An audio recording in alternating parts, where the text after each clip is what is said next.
These cubs are the latest additions to the largest group of captive giant pandas in the world. Around 7 months old, they were bred in a desperate bid to save the species from extinction. But there are still too few pandas. As the mating season begins, at least 15 more cubs must be conceived this year alone if the species is to survive. And time is not on their side.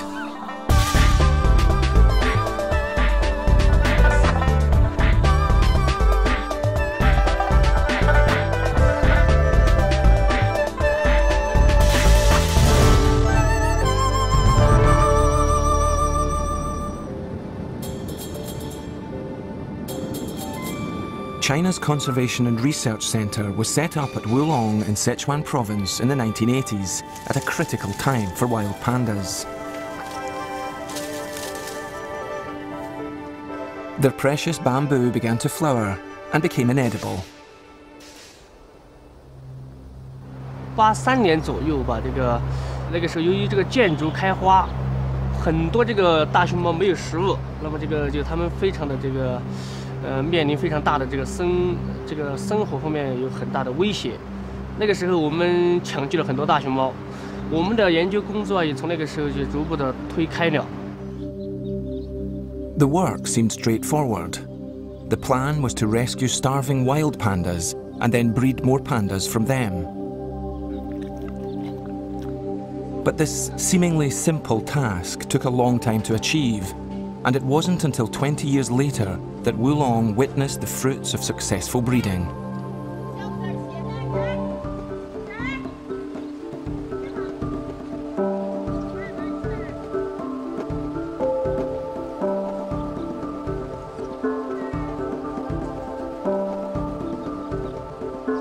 In 2006, a record-breaking 18 panda cubs were produced.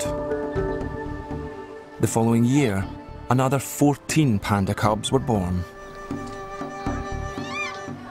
There are now more than 60 pandas at the centre, and another 80 live at zoos and research centres in China and abroad.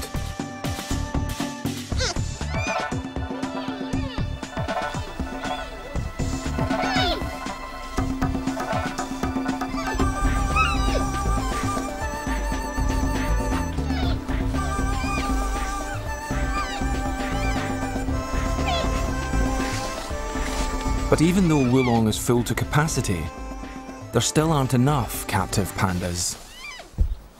每年都有至少在15只以上这么数的增加，但是从我们来看，从我们国际国的专家我们共同探讨的结果来看，就是说我们要保持这个圈养物种达到一个稳定的状态，我们需要达到一个300只的水平。达到300只什么意思呢？就能保存这个物种。我相信我们在这种繁殖的速度下，我相信还有7到8年时间来达到一个300只的水平。So the race goes on. Contrary to popular belief, wild pandas breed as easily as any other bear. But captive pandas have always been a problem, even here at Wulong. Only about a quarter of pandas are able to go into estrus naturally, and only 1 in 10 male pandas are able to mate naturally. And they have precious little time to do so. 我们是这样的，熊猫交配实际上这个时间是很短的。你刚才说的3天还不尽然，有些熊猫可能是3天，比如说那种刚刚性成熟的熊猫时间长一点，但是有些熊猫，比如说岁数大一点的熊猫，年龄比较长一点的熊猫，交配时间可能只有2个小时，是非常非常紧急的。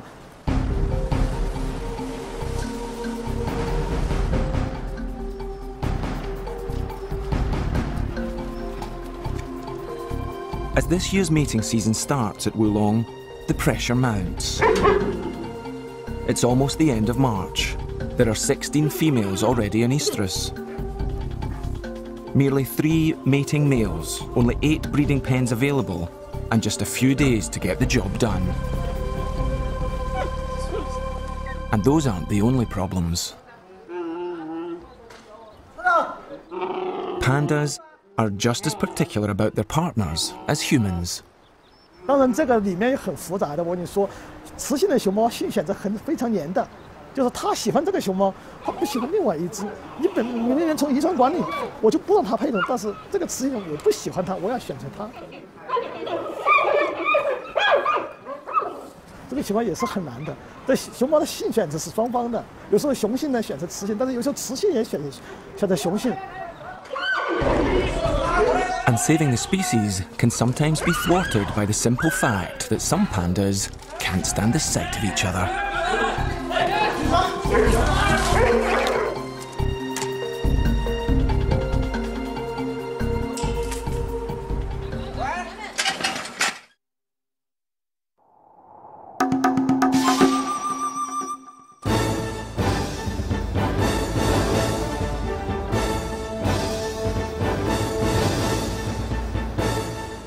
It's day one of Wulong's annual breeding bonanza.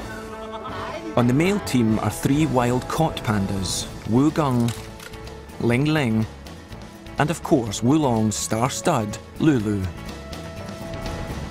Their wild genes are crucial to the breeding programme, as many of the females are captive bred. The 3 males are expected to service all the females currently in estrus, but the limited number of breeding pens means there's only room for 5 females at any one time. They constantly have to be moved into position, in and out of different pens, while the males stay put.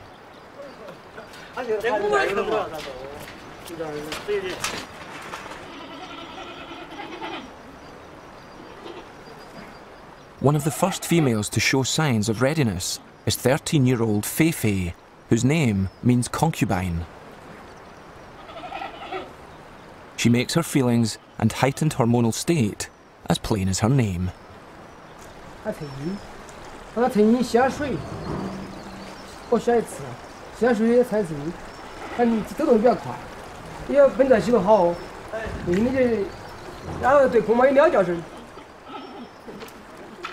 As in any proper relationship, the couple have to be formally introduced before matters can be taken any further. Wu Gung, as the first potential suitor, is kept indoors initially, so that both parties can have a risk-free mutual assessment.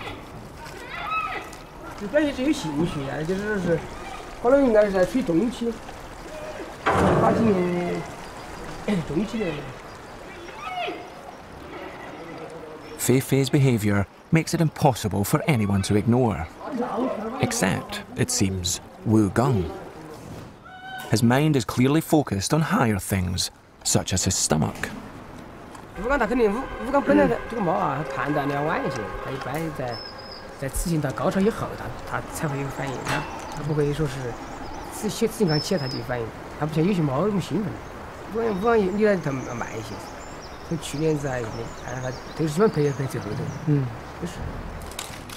But Fei Fei simply doesn't have the luxury of waiting for Wu Gung to finish his dinner. Her estrogen level is peaking and will soon dip again. She will be at her most fertile and must find a more reliable mate quickly. 露露要德行还是可以让她走。哦，露露可以。哦，露露有那个就可以，没问题。其实那个露露的血缘还是好的嘛。只要露露喜欢，只要发出羊角声就可以放。就害怕不出羊角声，不出羊角声非打不可。But the first problem is to get Lulu indoors before Fei Fei can safely enter his den.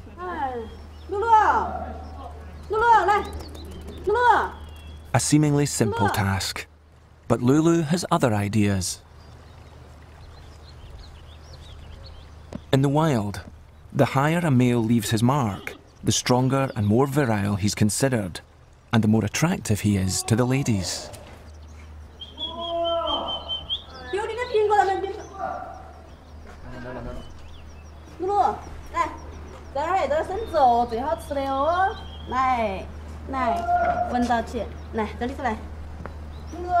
With Lulu safely indoors, it's time to introduce Fei Fei. At first sight, it seems that Lulu, like Wu Gung, isn't at all interested in Fei Fei. But the keeper's experience tells a different story. 不是，他有些时候你是幻觉，有时候起得早，有时候他还不一定，因为他就反复的很冒，有时候看的时候有点今天有半天没反应的，有时候呢，那再稳一下也比较好。他只要能处理起来，就尽量的比较稳。慢慢等嘛，还早。 It may be early for the adults, but for the products of last year's mating, it's well past their bedtime. Not that many of the cubs make a distinction between sleep and activity.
As evening draws on, Feifei's hormone level peaks, and as it begins to fall, the pressure is on for one of the male pandas to perform.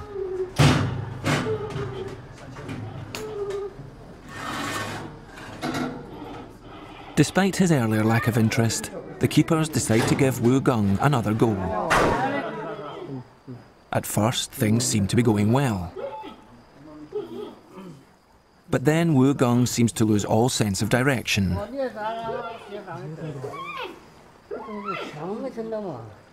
Feifei, in turn, loses patience with him and vents her frustration.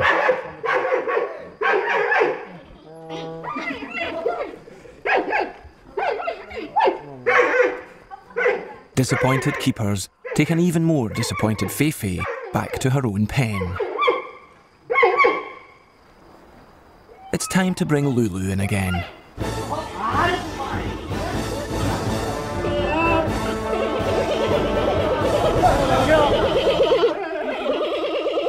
To everyone's relief, not least Feifei's, tonight's mating is a success. Copulation lasts a highly satisfactory 6 minutes and 29 seconds.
Having been up most of the night, Lulu is in need of a little rest and recuperation.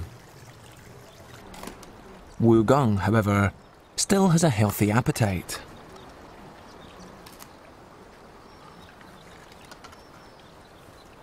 But his lacklustre performance the previous day has serious implications. Half of the centre's female pandas' estrogen levels are now peaking. They need to be mated soon, or there won't be enough pandas next year. They cannot rely solely on Lulu, despite his successful track record, because they must introduce more males to the breeding group and widen the gene pool. 我们要考虑遗传多样性，尽量让它不让一个熊猫表达的太多，它有一个替代作用，就是逐步的淘汰的。从理论上讲是很少的，所以我们要尽量考虑这个遗传多样性，但是卢鹿也不能繁殖太多。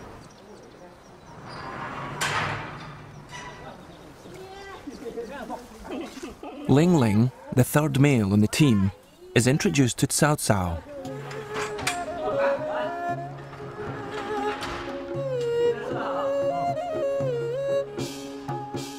But things don't quite work out. He appears no more adept at mating than Wu Geng.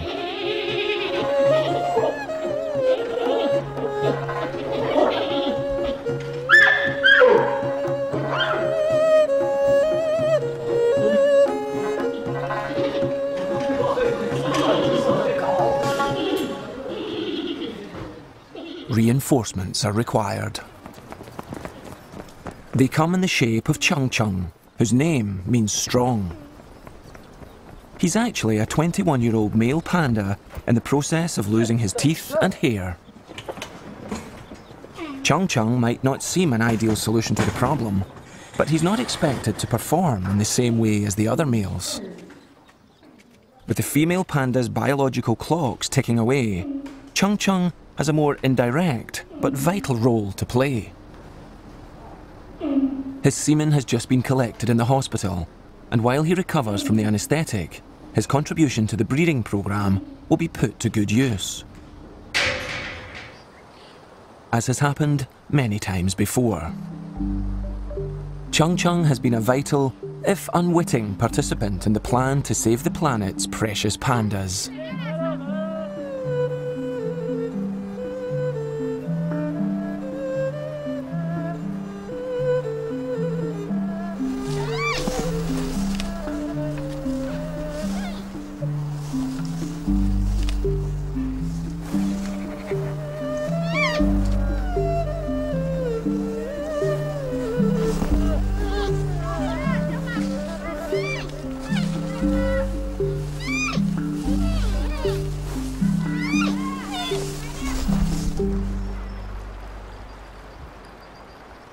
Feifei, having been successfully mated with Lulu, will now undergo artificial insemination. Many of the breeding females at Wulong are artificially inseminated as well as being mated naturally. 自然交配以后，我们再让它做人工受精，这个双胞胎率要增加30%左右。 Twins have played a crucial part in reaching Wulong's breeding target and making it a success story.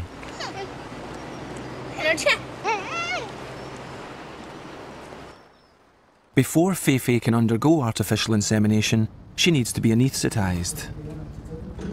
She must be thoroughly checked over and, most importantly, weighed to ensure that the right amount of anaesthetic is administered.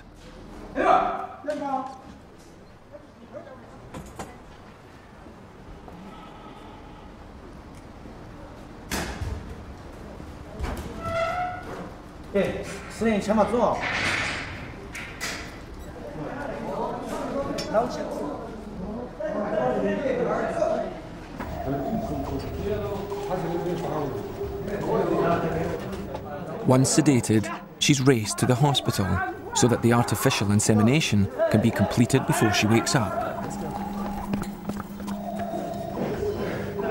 The calculations were apparently wrong.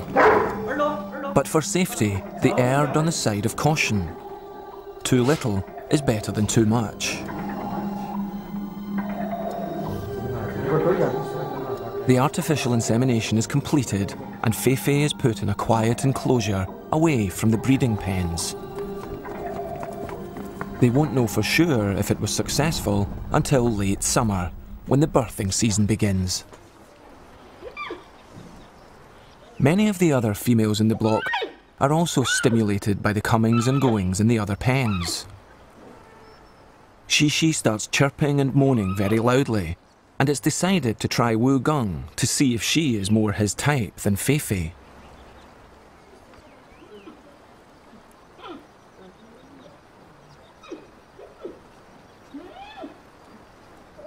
Xixi is visibly irritated by Wu Gong's apparent incompetence. She turns on him. Then Wu Gong suddenly reveals another side to his character. Perhaps he's not the apathetic, passive panda he appears to be.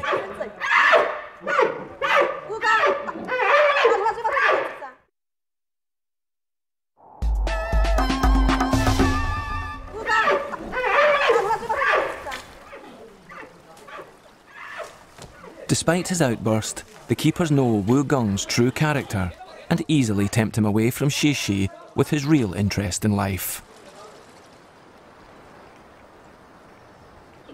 Lulu, meanwhile, is being reacquainted with his very first love, Ying Ying. Like Lulu, she was a wild caught panda, but at 8 years older, more mature and experienced. But Lulu's lost that loving feeling and shows absolutely no interest. Disappointed, they move her through to Wu Gong.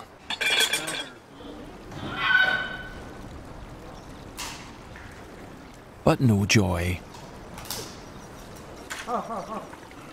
Aware that Ying Ying's hormone level has peaked and is dropping, there's a sense of urgency.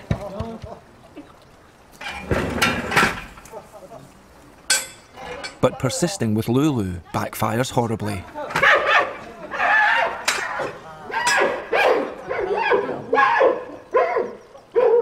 It may look frightening, but the keepers aren't worried.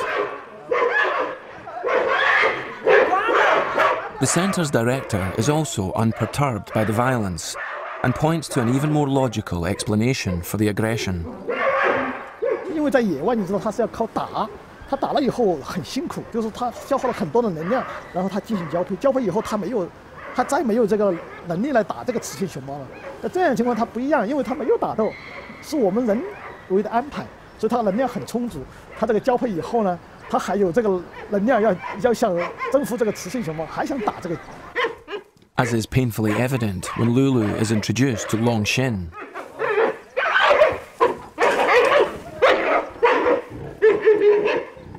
这种情况当然是有一定危险性的，没有生命的危险，就是说熊猫，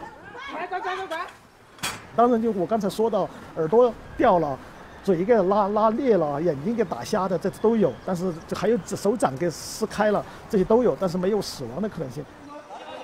Perhaps best illustrated when Ling Ling is introduced to Mei Cheng, and the situation becomes even more violent.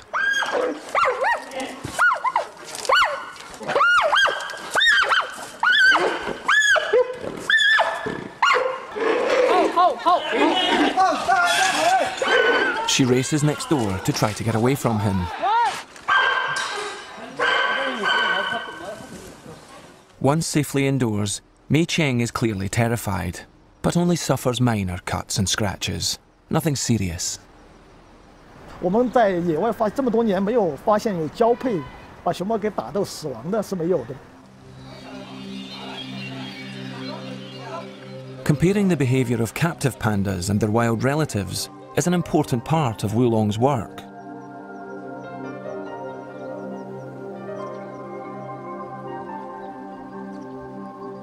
The long-term plan is to release some of Wulong's pandas into the wild.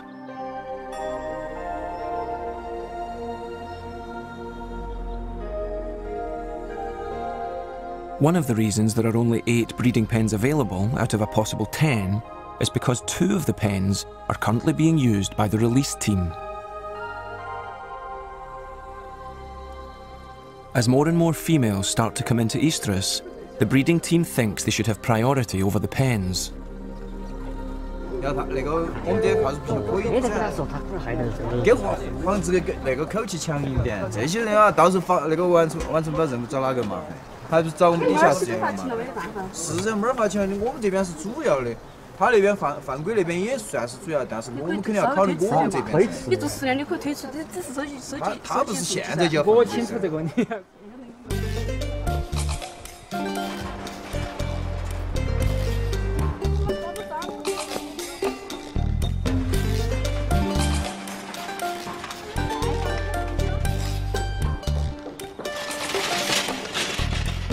Once they've successfully reached the target of 300 pandas for a sustainable captive population, the hope is to use those pandas to help reach a sustainable wild population of 3,000. But the centre's director is sceptical. 我认为大熊猫这个野生大熊猫要摆脱濒危，并不是说我们野生大熊猫要，我们圈养大熊猫要繁殖多少，野生大熊猫才摆脱濒危。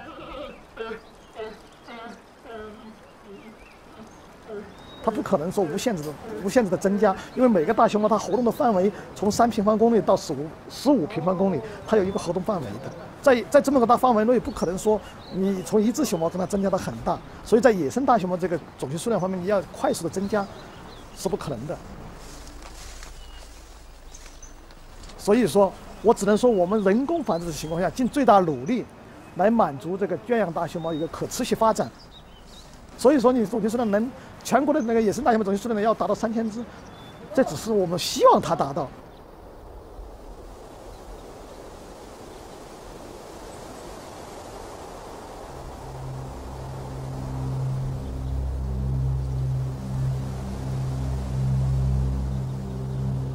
The real problem for wild pandas remains the lack of protected habitat. This is part of that precious protected habitat. 850 kilometres northeast of Wulong, 6,000 feet up in the Chinling Mountains.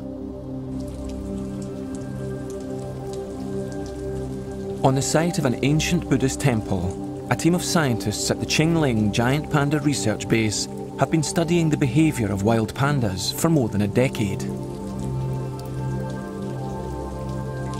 The damp climate may be good for bamboo and pandas, but it's not so good for humans trying to study them. When there is a break in the clouds, observing the behaviour of wild pandas is considered easier here than in Sichuan. "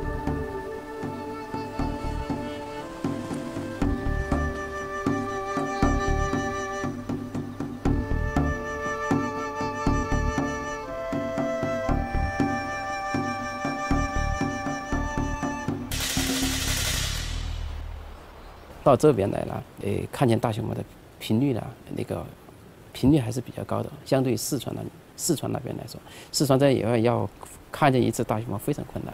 在这里啊，它那个一个是地形非常平坦，另外一个熊猫种群密度非常高。The density may be higher than in Sichuan, but there are still only around 60 to 100 pandas living in an area of around 300 square kilometres. And searching for these elusive wild pandas to study requires long treks, sometimes for several days, and climbing thousands of feet.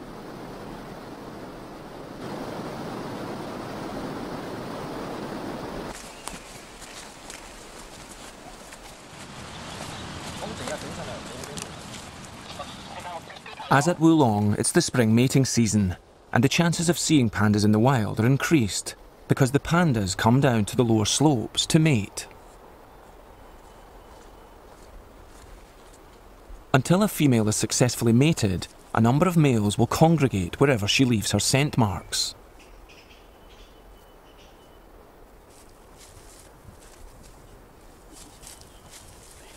The task of finding and filming giant pandas is still far from simple.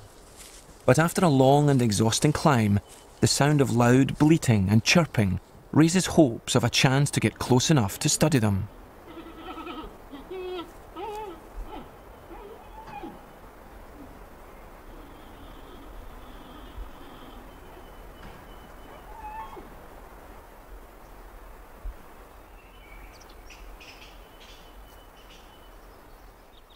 Not too close. Like any wild bear, they're very dangerous, especially at a time like this.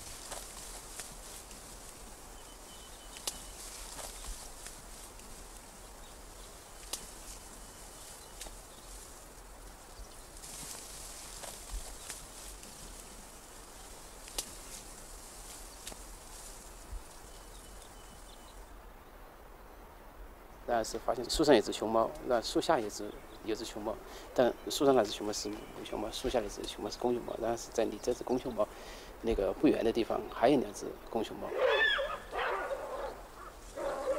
This is a very rare sighting of one of Feifei's distant wild cousins.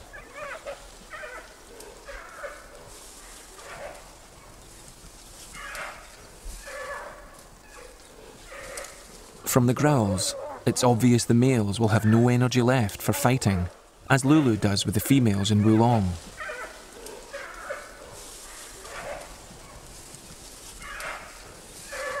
Since the last national survey of panda numbers in 2001, which calculated that there were around 1,600 wild pandas, scientists here have completed another survey of a number of reserves and subsequently come up with a very surprising result. 所以我们估计啊，可能目前全国野生大熊猫总数量可能有2000到3000只。The wild panda population might have already reached the magical figure of 3,000. But Dr. Zhang Zejun still doesn't consider this to be a sustainable population and believes that the giant panda remains an endangered species.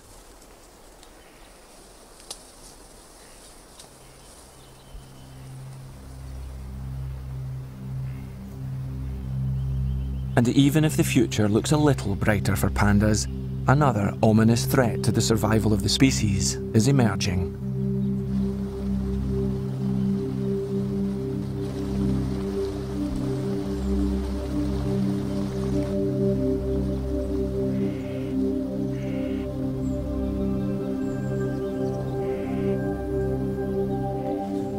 Research scientist He Jiangbo has been observing the pandas' food as closely as the pandas themselves.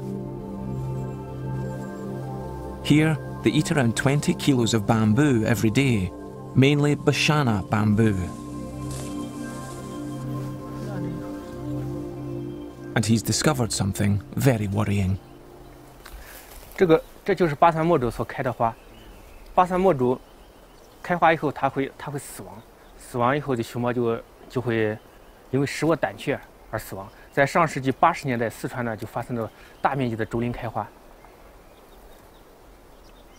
在秦岭，现在在秦岭地区也面临着这个问题。Ancient folklore says that when bamboo flowers, death and destruction follow, and modern science agrees. The bamboo will die within 3 to 5 years after flowering. Then the seeds will drop into the soil, but will take another 7 to 10 years to germinate and become edible once more. If panda numbers really have risen to 3,000, they're now at risk of plummeting again.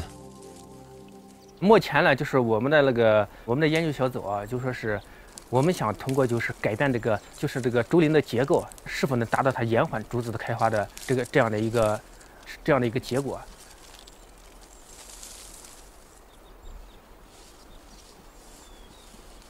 大家知道，竹子开花是一个不可避免的过程，一般就说是它是60到100年，它是一个周期，一个生命周期。这个时间啊，现在没有一个统一的定论。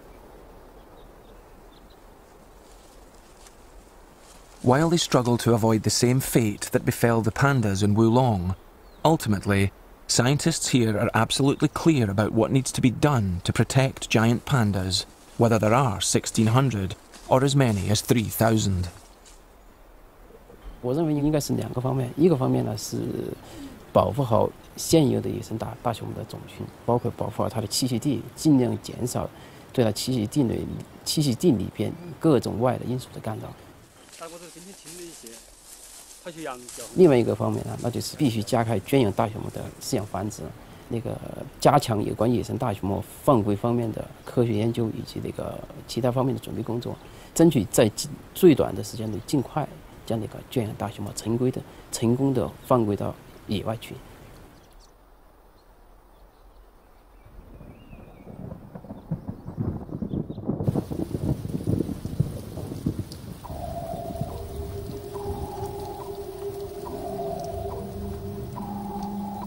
Back at Wulong, They're getting on with the first part of that task, making more pandas. It's now April, the peak of the breeding season, and as more and more females come into estrus, the keepers are under increasing pressure. Whether they'll reach this year's target depends a great deal on Wu Gung, who seems to have no sense of urgency.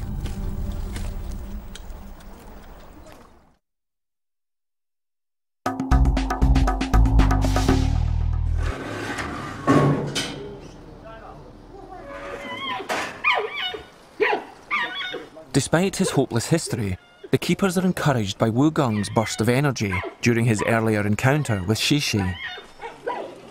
They've decided to reintroduce him to Ying Ying. Wu Gung, however, seems to have reverted to his old ways, suffering from an apparent lack of coordination. Things seem to be going in ever-decreasing circles.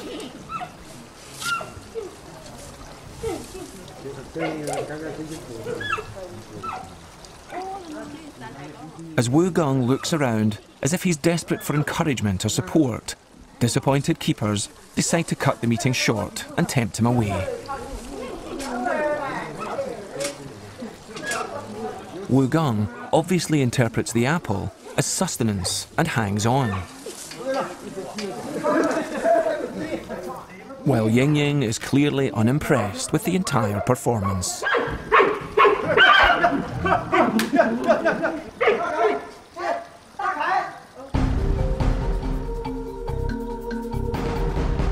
After yet another disappointment, the last chance is the other male in the group, Ling Ling. But Ling Ling isn't being very cooperative.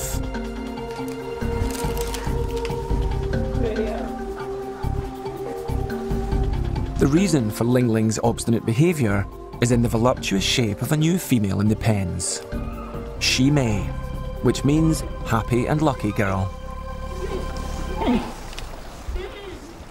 Shi Mei's scent drives Ling Ling crazy, and her appeal isn't limited to him. Shi Mei appears to be a source of passion and delight to all the boy bears, most of all Lulu.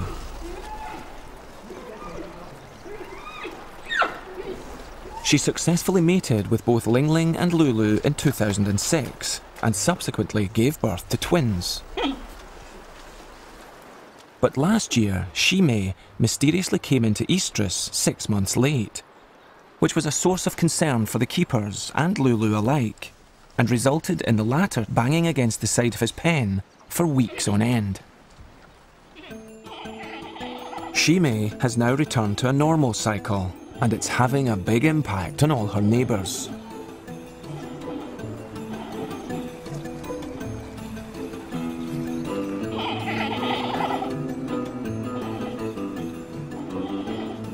There's something about this panda that drives wild pandas even wilder.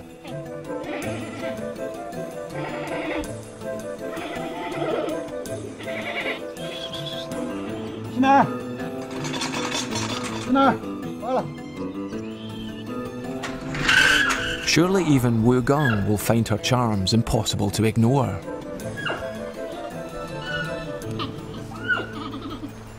Alas, not.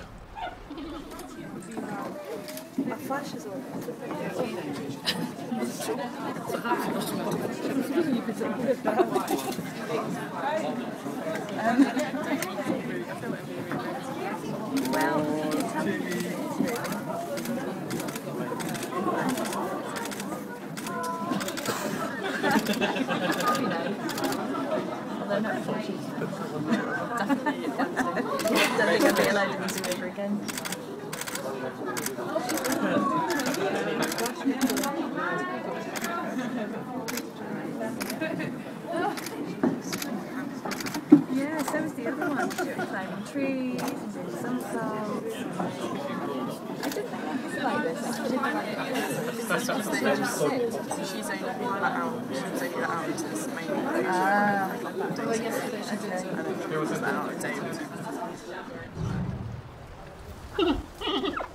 With Lulu gazing longingly at the love of his life, things between Shi Mei and Wu Gung follow a familiar path.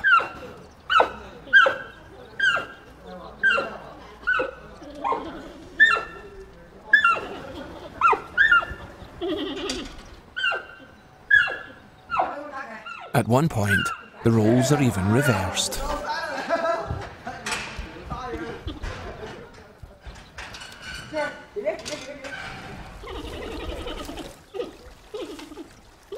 Finally, the moment arrives for lovesick Lulu to show Wu Gong how it's done.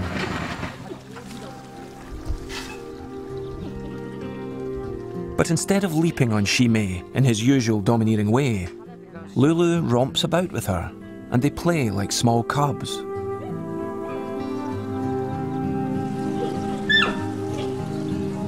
Both behave like mating is just a big game. It's hard to believe that Lulu is the same panda that was so aggressive with the other females.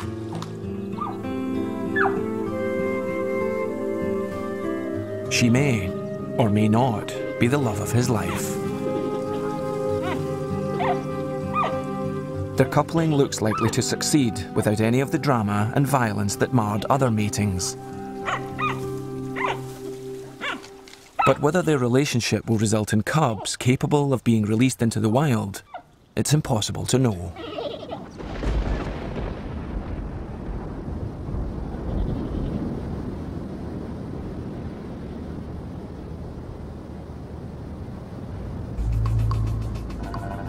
Wulong will probably reach the target of 15 pandas this year, in spite of Ling Ling and Wu Gong's slow start.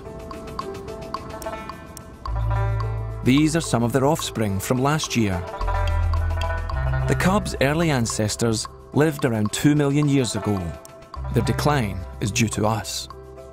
Whether these pandas will become part of a sustainable population and survive for even a fraction of that time isn't the responsibility of Lulu, Ling Ling, or even Wu Gong.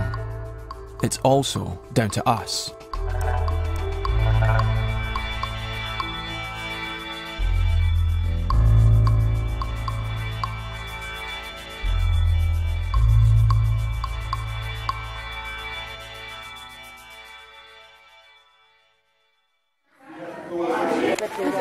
Get down. There's chipmunks living under the rock. You see them popping out? Oh, chipmunks? Yeah. There's 2 of them. Yeah. I'm guessing if those 2 are in there.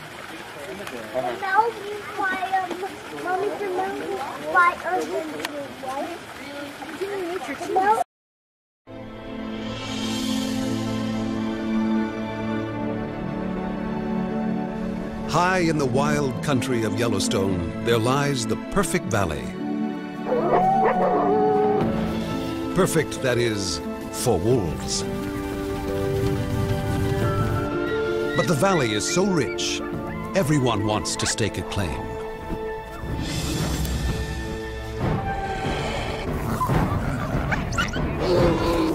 One wolf pack, called the Druids, has long ruled this place. But they are about to face their fiercest rivals and their greatest challenge. When the wolves finally meet, they risk their families, their futures, and their very lives to claim it all.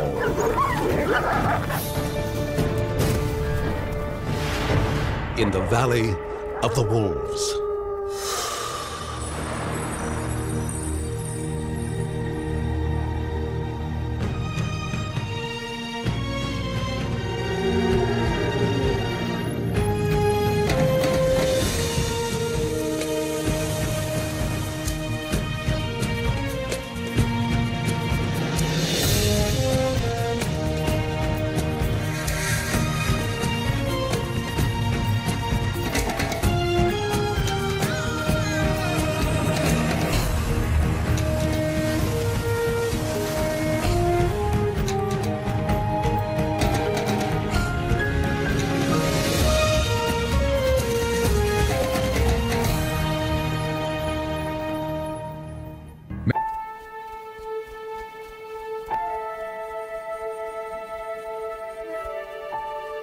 This is a tale of quest and conquest, a struggle for land and legacy. Its twists and turns take 3 years to unfold. It begins in winter, just before sunrise.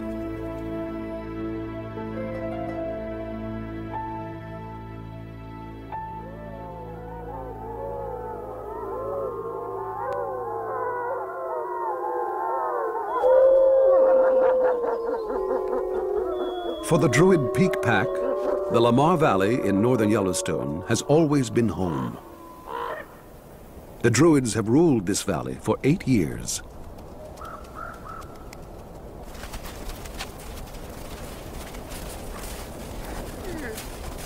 At their peak, they were a great clan of 37 wolves, one of the largest wolf packs ever recorded. But that was almost 2 years ago, when their leader was in his prime. He's known by the research collar he wears as Wolf Number 21. Come April, he will turn 9 years old. Having lived almost twice as long as the average wolf in the wild, he's one of the oldest wolves in the northern range. Yet, along with his mate, Alpha Female 42, he still keeps the Druids together, helping to feed and protect them.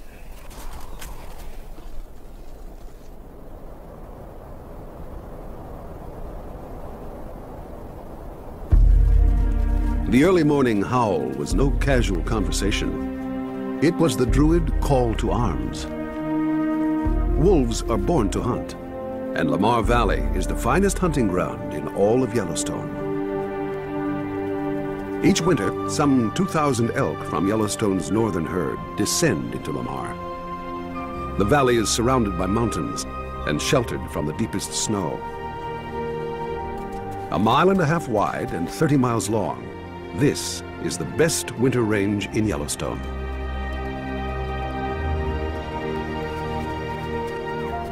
But though the valley is the key to the elk's survival, here they must face the wolves.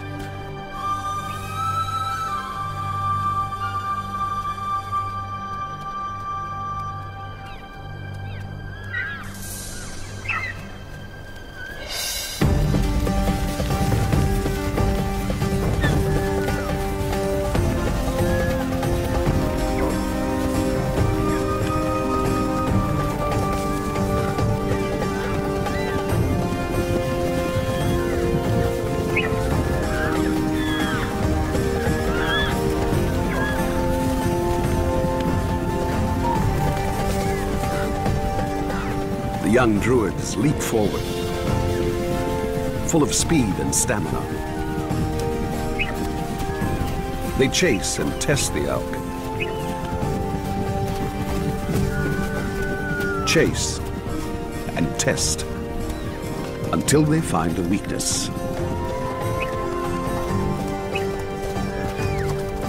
Old 21 gamely plays his part.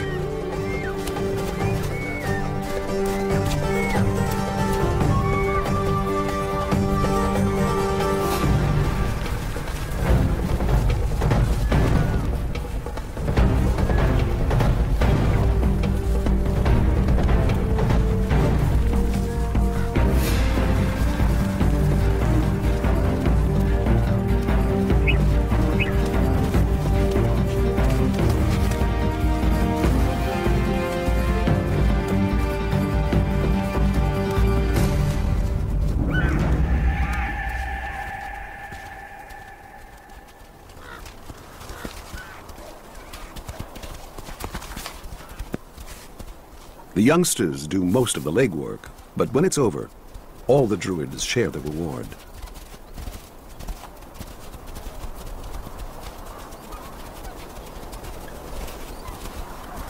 A pack this size must kill every 2 or 3 days, and this supports many other residents of the valley.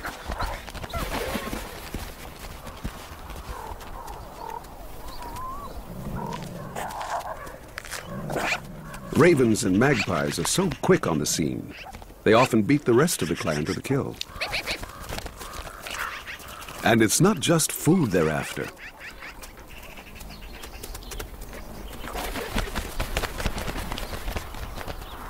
A pair of ravens makes off with a bit of fur, perfect for renovating their nest this time of year. But scavengers need to be cautious. It's always wise to give wolves a wide berth.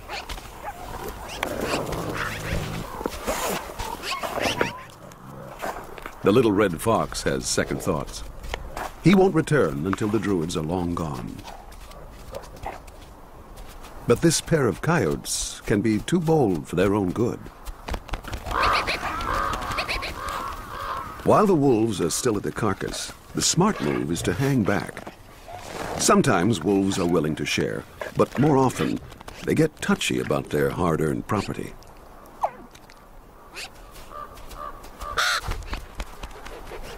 But the Druids are too full to move. If they haven't eaten in several days, they will gorge and consume 20 pounds in a single meal. About all they can manage now is a nap. Still, the coyotes approach with caution. They can never be sure when wolves will turn.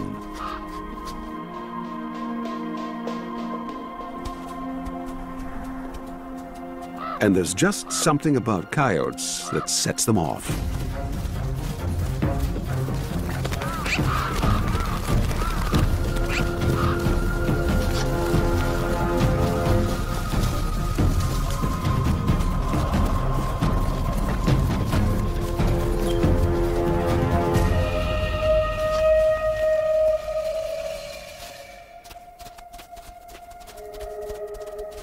The Druids are not out for blood this time, but the coyote couple has had a scare.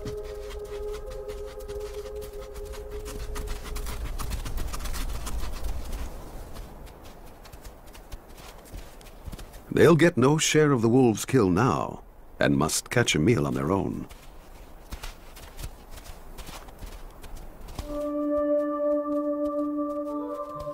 Rustling around in the frozen grass, a vole gets careless. This is the coyote's usual prey. At least this much of the valley is his.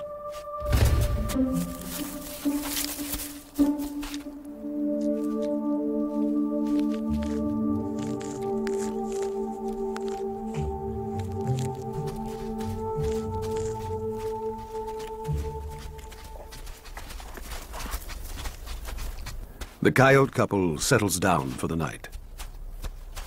As mates, they share a territory in the valley and a bond that will last for life.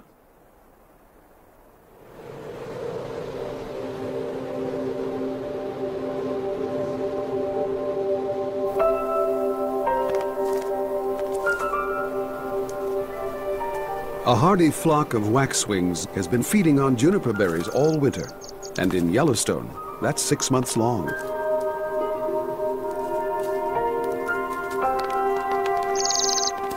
Yet, with 2 months of winter still to go, a hint of spring is in the air. A lone black wolf is coming to call on the Druids. He's not just any wolf, he is 302, the most notorious flirt in Yellowstone. He comes from a clan almost 20 miles away, but all the Druids know him well. This is the second year he has approached the pack.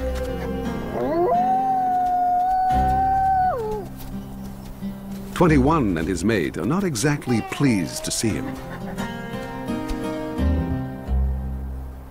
Their daughter, however, can hardly contain herself.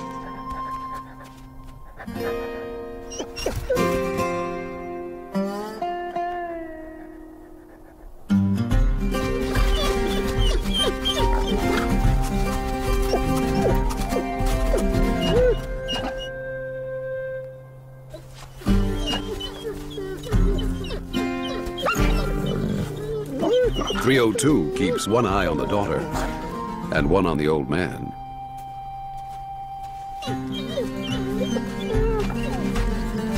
Finally, 21 has had enough. 302 beats a hasty retreat. He's more of a Casanova, a lover, not a fighter. He wants no part of challenging the old chief.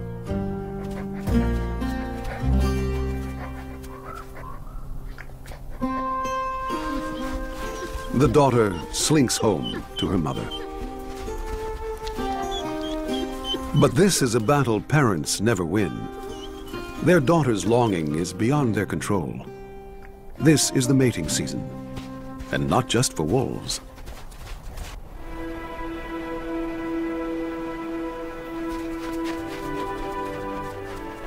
The mating season is something coyotes and wolves have in common, and the little coyote couple heads off for a moment to themselves.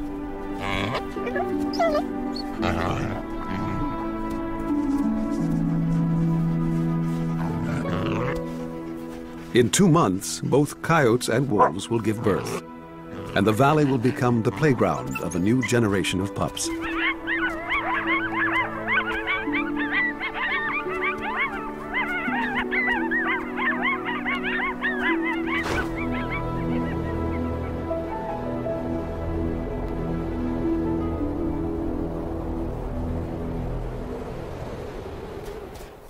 The next day, the Casanova is back for more.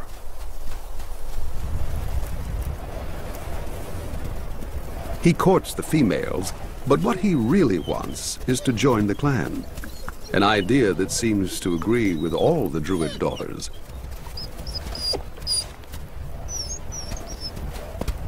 Though this is the usual way a wolf changes clans, the alpha pair will not allow it.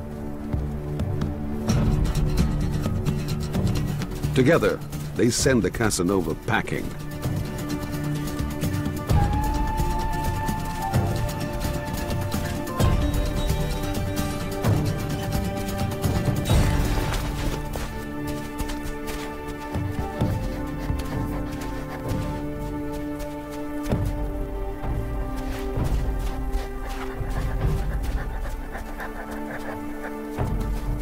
The old couple still makes a formidable team.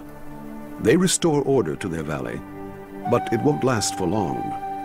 They are at the end of their reign. Within a week, the alpha female will be dead, killed by another pack. In a few short months, 21 will follow her. His bones will be found lying on a ridge above the valley. It's the end of an era. The tale is about to turn for the Druids of Lamar.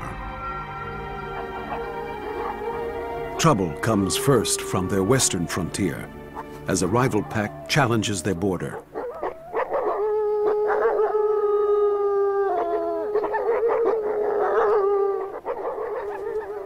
The invaders sense that without their old leaders, the Druids are not the clan they used to be.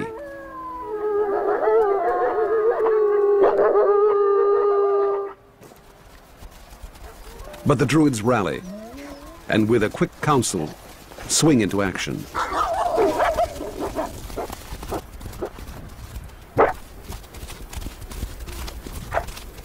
Evenly matched, neither clan will cross the border.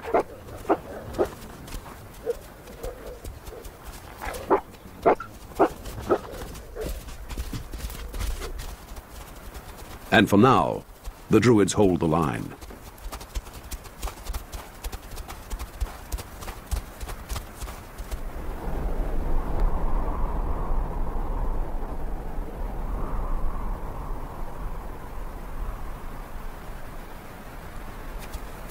The Druids have made a kill, and this time leave plenty for the coyote couple. But there's never enough for everyone.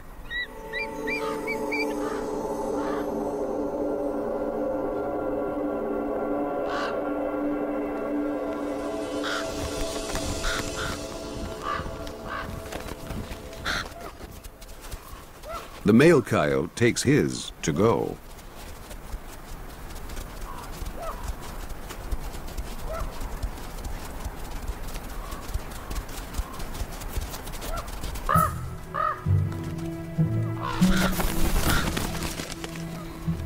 Now the eagle can move in, but even he can't eat in peace.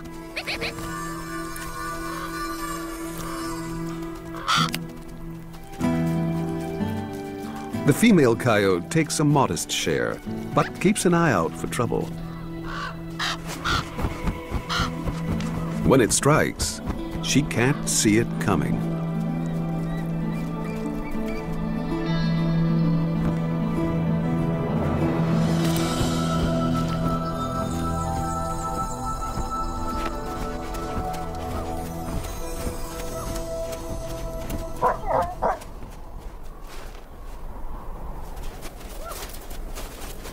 The male hangs on tight to his prize, while the female washes away all that's left of hers.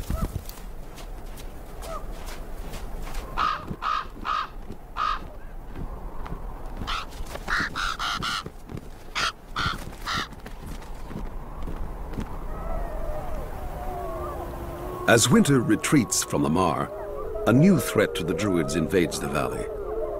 A strong pack of 15 from Slough Creek to the north. They're already deep into Druid territory, intent on conquest. The Druids respond, but their strength is diminished. Now they are only 9. The Sloughs can hear the Druids' weakness and attack. Though outnumbered, the Druids set out to meet them.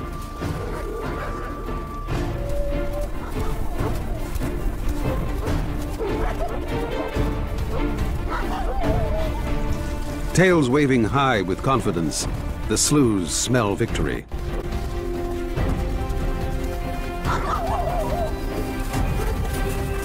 But the Druids are fighting for everything they own.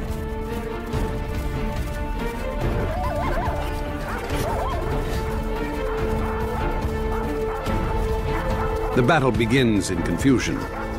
The young Druids don't know what to do.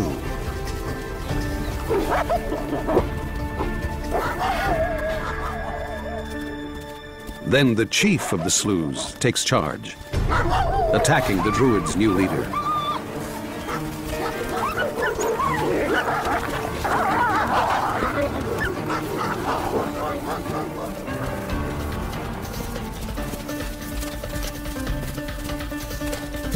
The Druids are on the run. The best they can do is escape with their lives.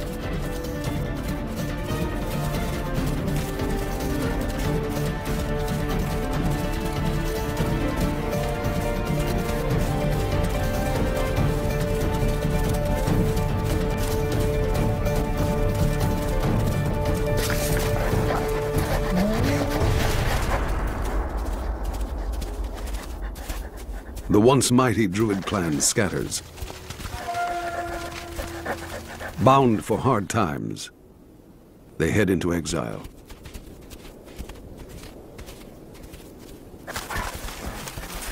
The Sloughs begin to gather.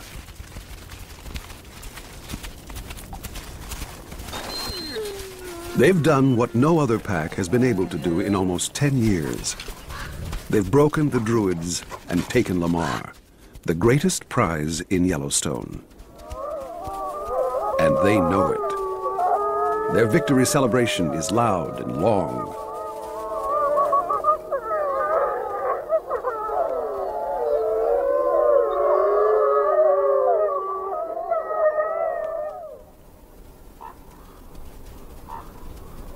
For the Coyotes, it's a seismic change. The Druids were the devil they knew. What kind of overlords will the Slough Creek wolves be?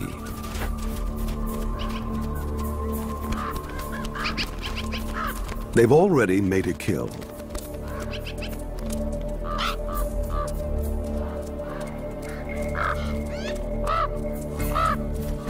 And the male coyote moves in as usual.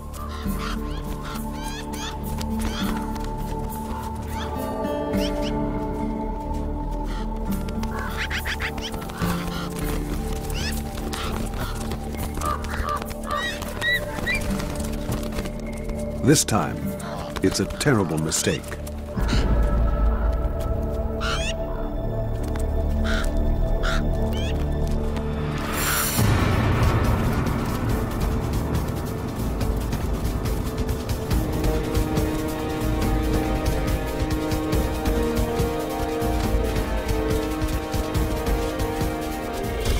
Flush with their new power, the Sloughs set out to deliver a message.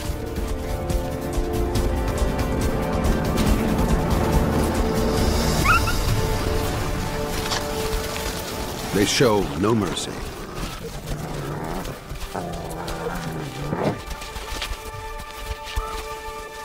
The female coyote has no choice but to flee.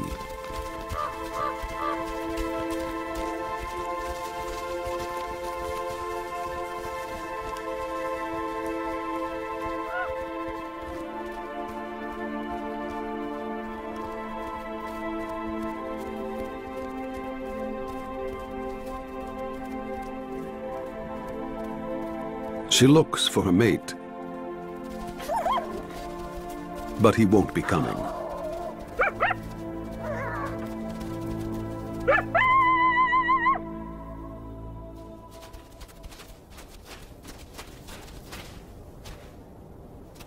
The female must carry on alone. Soon she will have pups to care for. But she won't have them here with the slews in charge.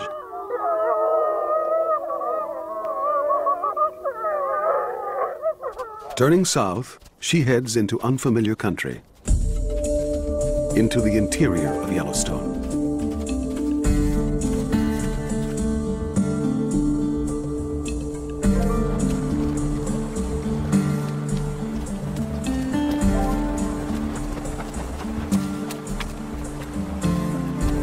Water becomes winter's frozen highways, and she tracks along the Yellowstone River for almost 20 miles.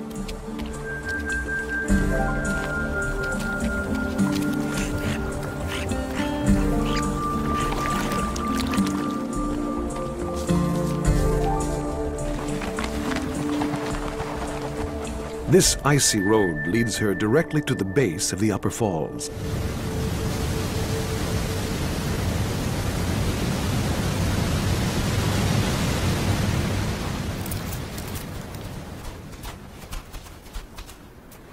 It's a rugged climb, but in these dark, quiet woods, she is not the only traveler.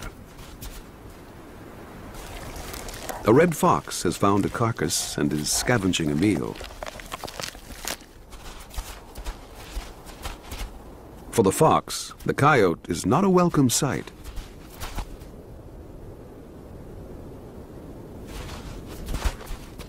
She's as intimidating to him as a wolf is to the coyote.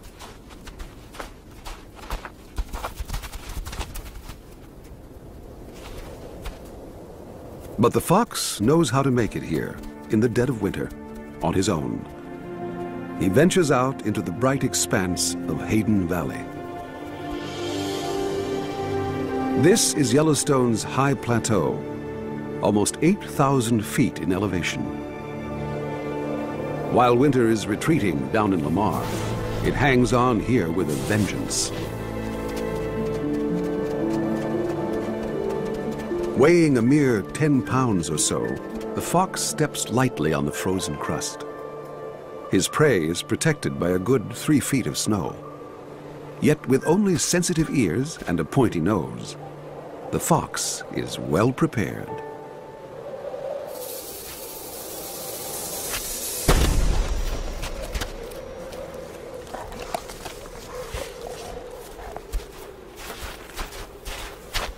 At 30 pounds, the coyote keeps breaking through the crusty snow.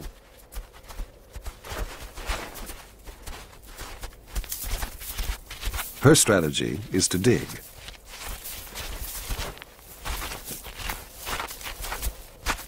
And dig.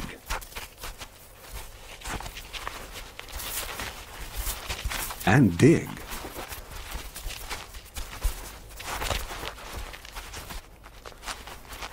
But in the end, it's worth it.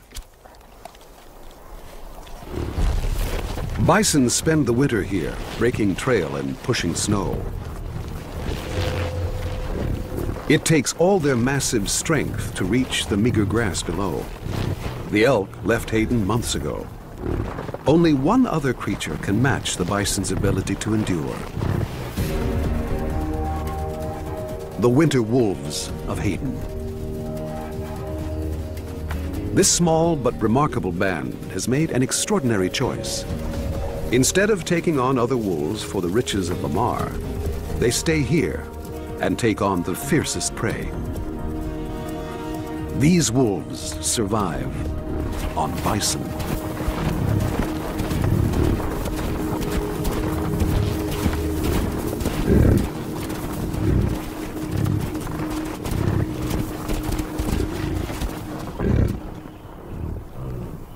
There is little for the coyote here. It's hard enough for the wolves. This tough little band hasn't had many pups and hasn't grown any larger. Hayden Valley may not provide enough nutrition for them at the right time of year, Still, they've managed to bring down a bison.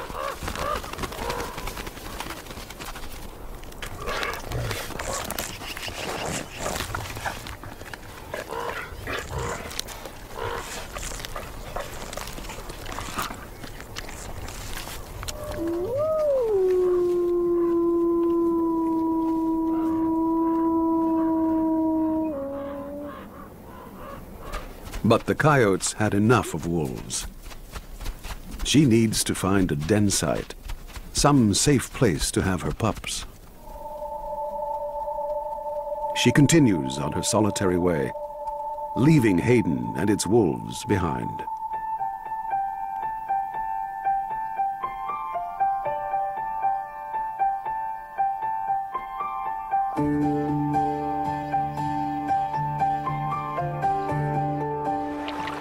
At long last, the ice begins to let go. Traffic picks up all along the Yellowstone River.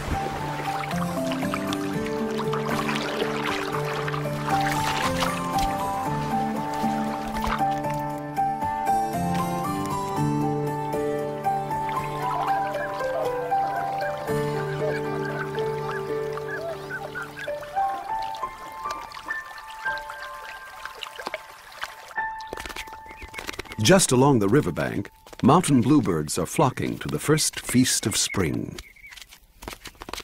Caddisflies are hatching. They've spent the winter in larval cases in the riverbed and now spill out from the water and melting ice, bringing the birds back to the high country.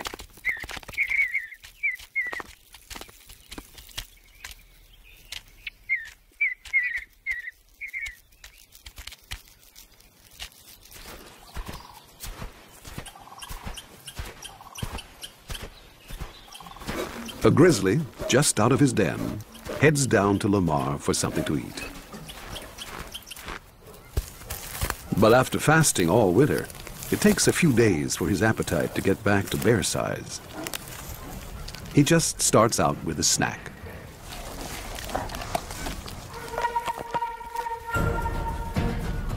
Meanwhile, the Sloughs are working hard.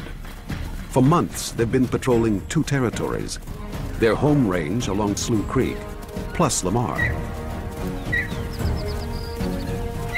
Each chase is an endurance test for both the elk and the wolves.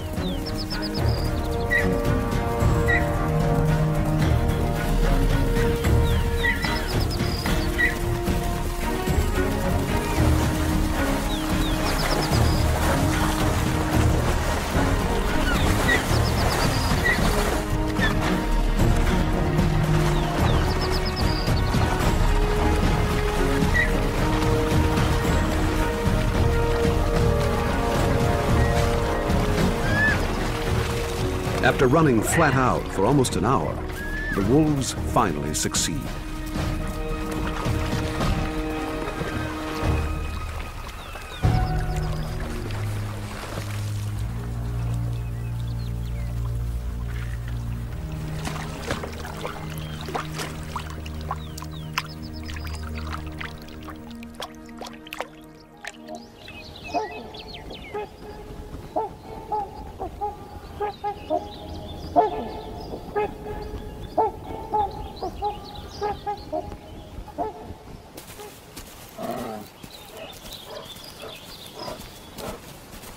With winter over, the Sloughs face a new challenger for top dog of the valley. A grizzly is more than a match for a wolf or two, and when one gets wind of a kill, the wolves must step aside.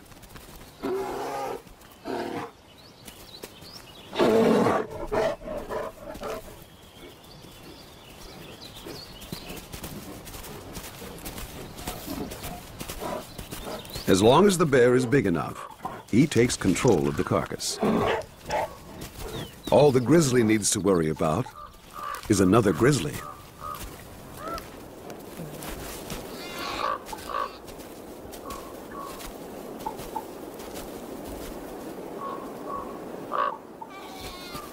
But a mother and her cubs are a vulnerable combination. Even the wolf tries to give them a hard time.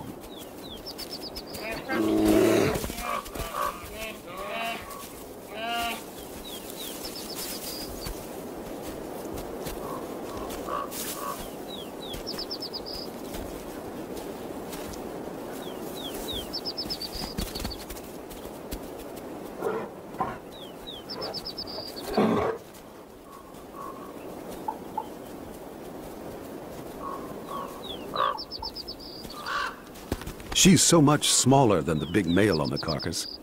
She's got a lot of nerve approaching him at all.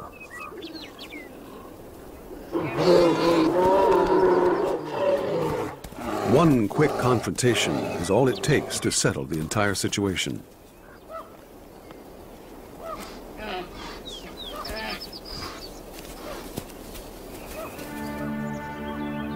Far across Lamar, along the eastern slopes of the valley, 4 wolves slipped through the trees.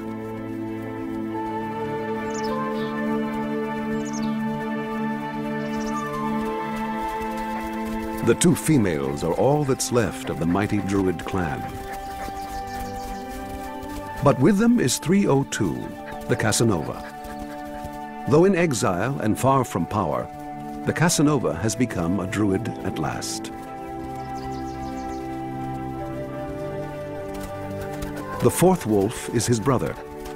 Perhaps together they can rebuild the clan.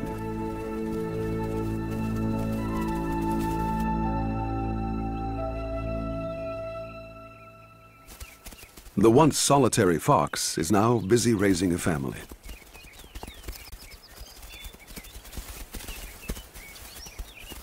Gone is her thick winter coat.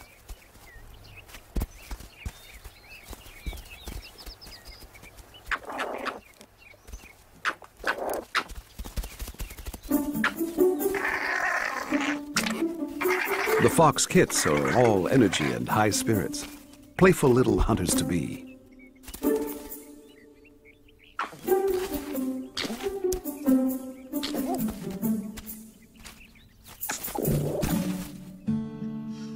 But the wolves have not been so lucky. It's the first pupping season in Lamar for the Sloos, and they have produced 4 litters. But the pups are dying, one by one. The killer is an unidentified virus sweeping across the northern range. It could be parvo or canine distemper, but it's devastating to wolf pups. The Sloos are hit hard. Out of 15 pups, only 3 survive.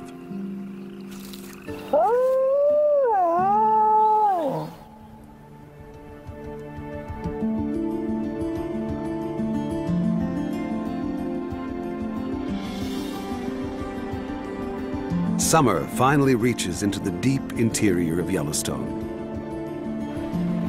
It releases the full force of the falls. It greens up the high Hayden Valley and warms the shores of Yellowstone Lake.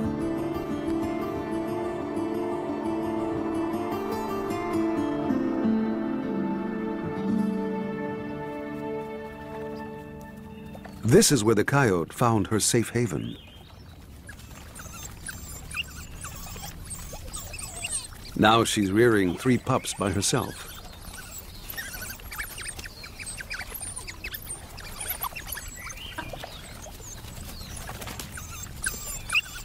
The pups are already 8 weeks old and almost ready to be weaned. But not quite.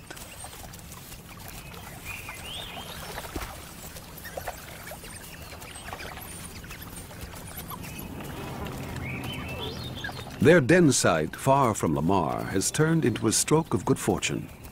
The pups won't be exposed to the virus that's gripping the valley.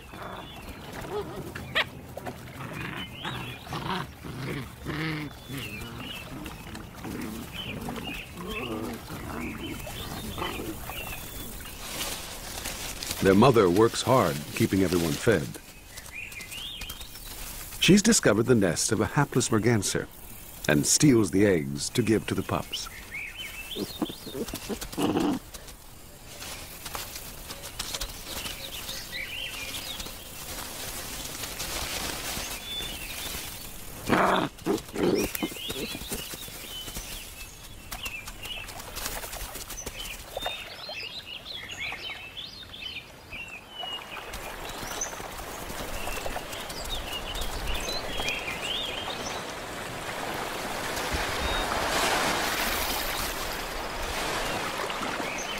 For the pups, the lake is a daunting but irresistible playmate.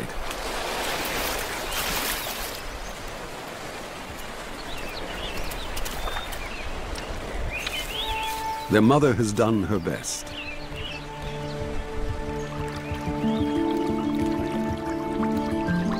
And as summer unfolds, mothers all across Yellowstone are doing the same.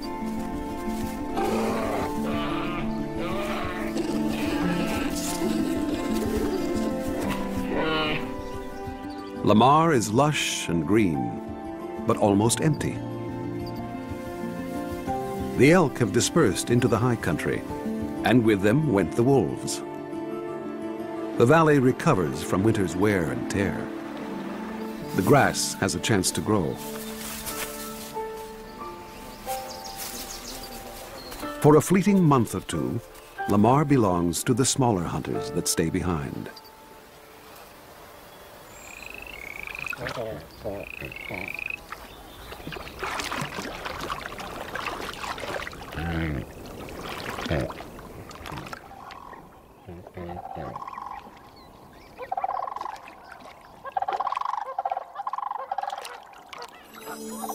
All too soon, the long days are over. The valley turns from green to gold, gearing up for change. It's time to put on a warmer coat, to work the last of the tall grass.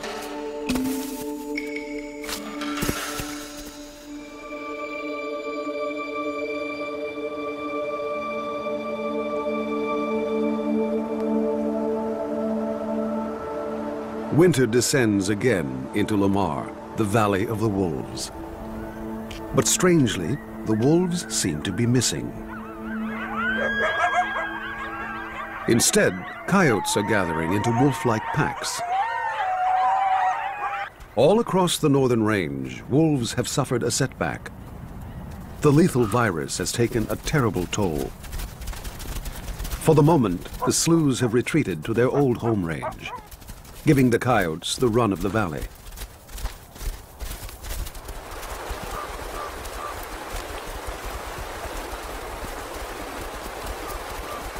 But it's not quite that simple for the coyotes.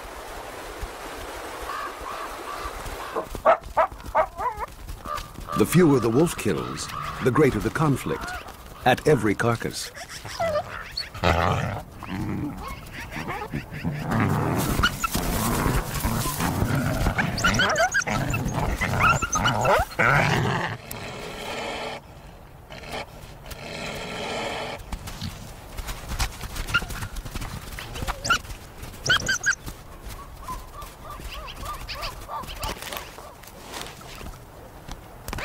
And now the coyotes must police each precious kill.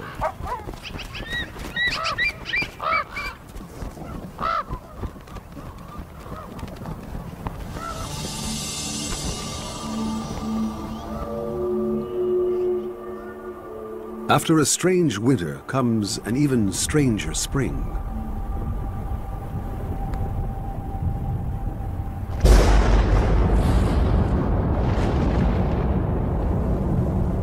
A curse seems to hang over Lamar, dogging the footsteps of the Slough Creek pack. It's April, their second pupping season in the valley, and their troubles go from bad to worse. A mysterious gang of 12 wolves from outside Yellowstone steals into Lamar.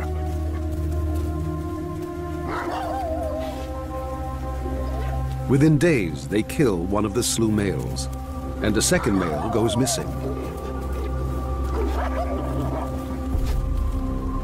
Then slowly, deliberately, the unknown pack climbs the western ridge, up to the steep site of the Slough's den.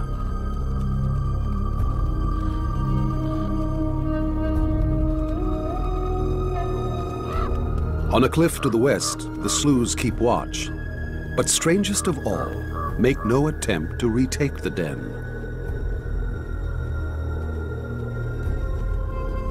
For 12 days, the unknown wolves camp out at the site. The Sloughs fail to break their siege. They are unable to reach their pups with food, and the pups all die in the den. The unknown wolves then withdraw from the valley, even more of a mystery than when they came.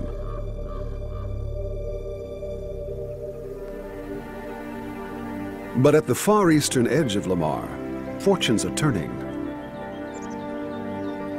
Down in the draw along Soda Butte Creek, 302 and a small band of Druids are thriving.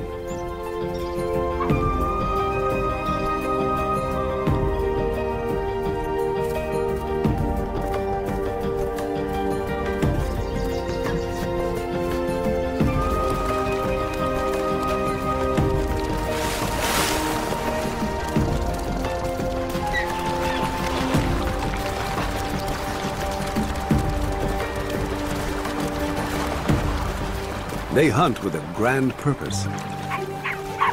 They have pups to feed. Druid pups growing fast. From just 2 females have come 11 new recruits. Here in exile, the Druids have been reborn. The pups are the strength, the future of the clan.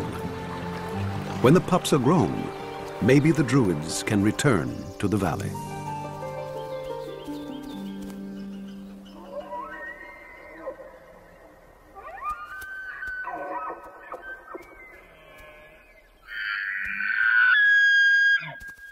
Once again, Lamar rings with the rituals of autumn.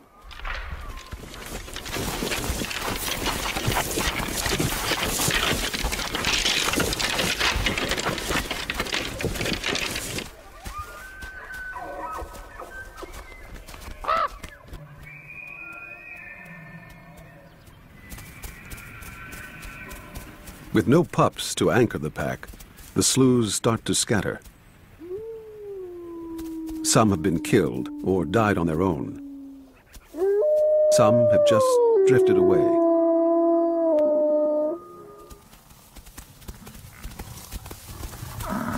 The herds start down from the high country, heading for wintering grounds. And the rut of bison bulls shakes the valley floor.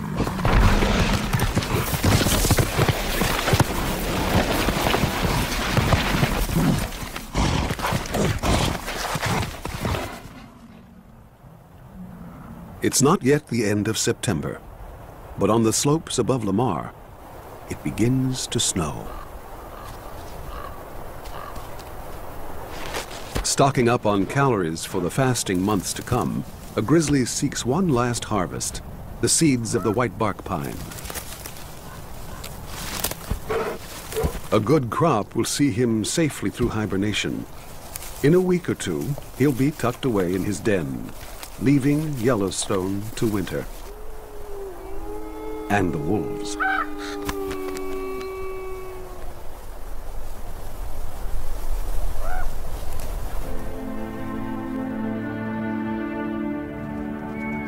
From all across the northern range, thousands of elk roll into Lamar like a tide.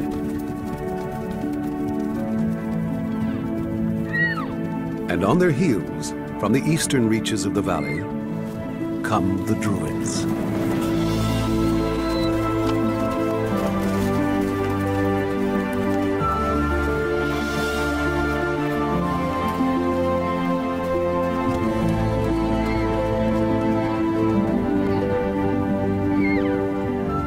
Out in front is 302, the Casanova. His quest is complete. He's bringing his family and his clan back to their land. These are his pups, almost full-grown. Wrestling with an old bison skin, the pups are brimming with confidence.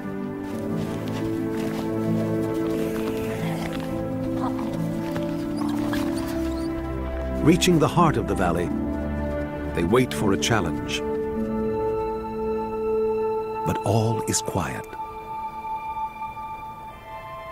The sloughs have no fight left in them and slip away up the ridge in silence. They had taken this perfect valley, and just couldn't keep it. But then, nothing worth having is easy to hold. The Druids will surely be tested in the seasons to come. But today, the valley is theirs.